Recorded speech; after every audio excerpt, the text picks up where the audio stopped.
Hi, this is Brandon with Precision Defensive Solutions, and today we're going to talk a little bit about the HK CC9 a little over a year after we got our first ones and what we've seen out of them. Through quite a bit of use through the students, using them in class, in demos and whatnot.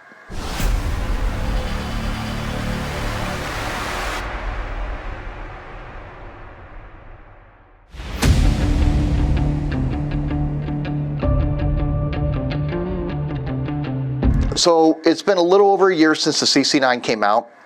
At the time of this filming, it is January 2026. The CC9s came out in October of 2024. So just almost about a year and a half, getting close to a year and a half that they've been out. Our student CC9s have seen a lot of use over that time. They were used at GunCon. In the range day and in the booth at the table for the public show.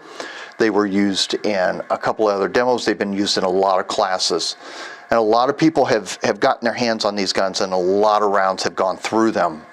I couldn't even tell you honestly how many thousands of rounds we've put through those guns in the last year and a half. Keeping track of that is really, really difficult.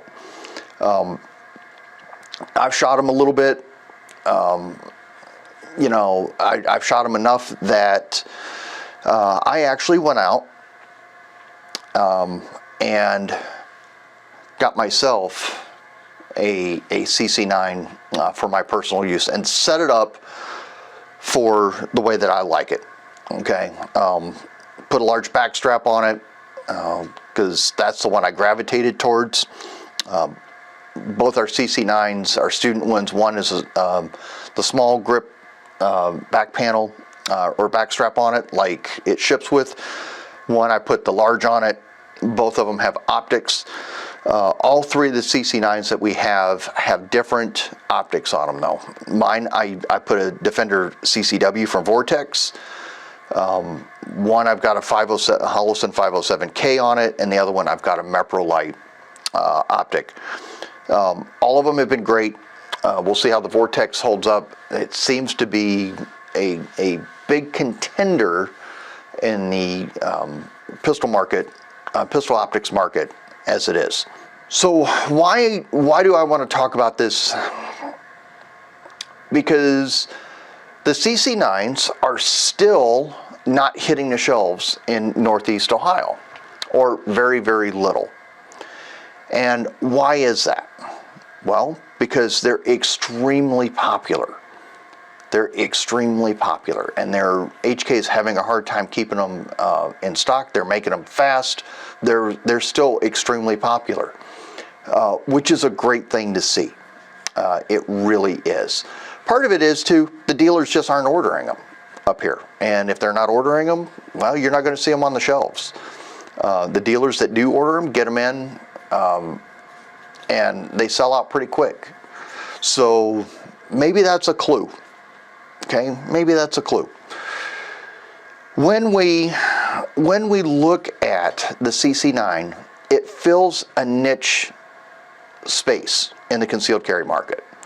For somebody who wants something small, very concealable, yet still shootable, the gun fills that need. And that's exactly why I got one for myself. I usually carry a full-size VP9, and to be specific, a VP9F A1 with an SRO. And I am going back to the light. Those of you that have been following the videos for a while, I am putting a TLR 7HLX on it. And why the 7HLX? Well, it's 1,000 lumen and 22,000 candela. It's a lot more powerful than what the TLR 7X or 7A was. So a little more juice in it, and do the job a little bit better. Okay.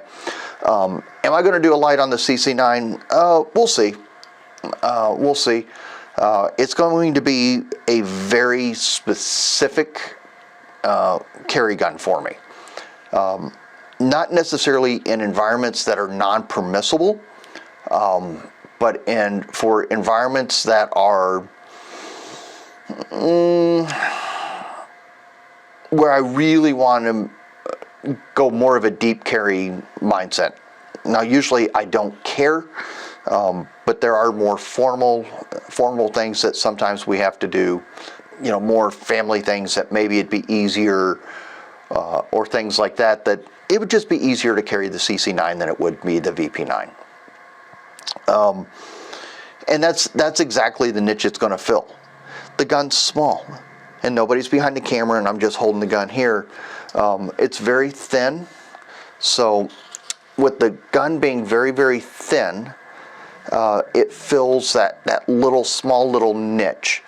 Okay, it's not very thick. It's easy to conceal. It's small. It's light, but yet it still shoots like a full-size gun. I talked about this in the in the other video, where it feels as you shoot it. Yes, it is snappy because it's small. It's just physics, but it's far more controllable for me than what maybe the 365 or a Glock 43 or a Hellcat or something like that is. It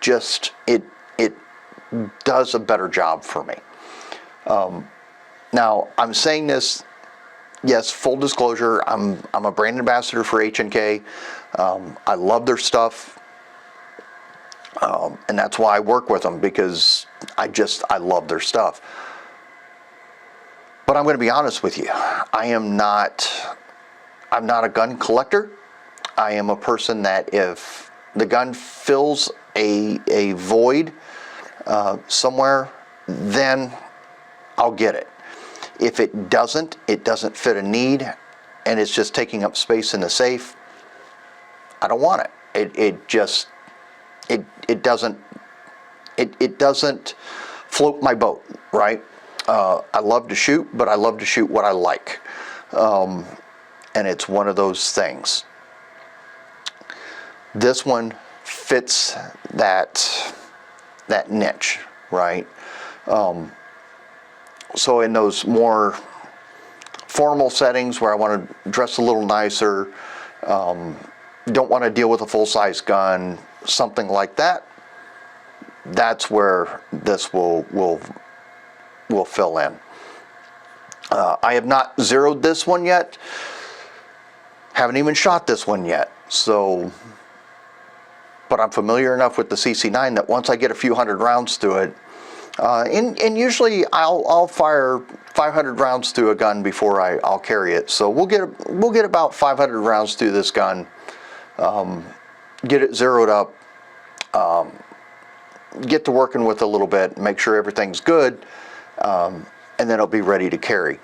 But 500 rounds means no hiccups, no problems, nothing. And that's fully what I expect out of this gun. So we'll see, and we're definitely going to see how this Defender CCW does for me.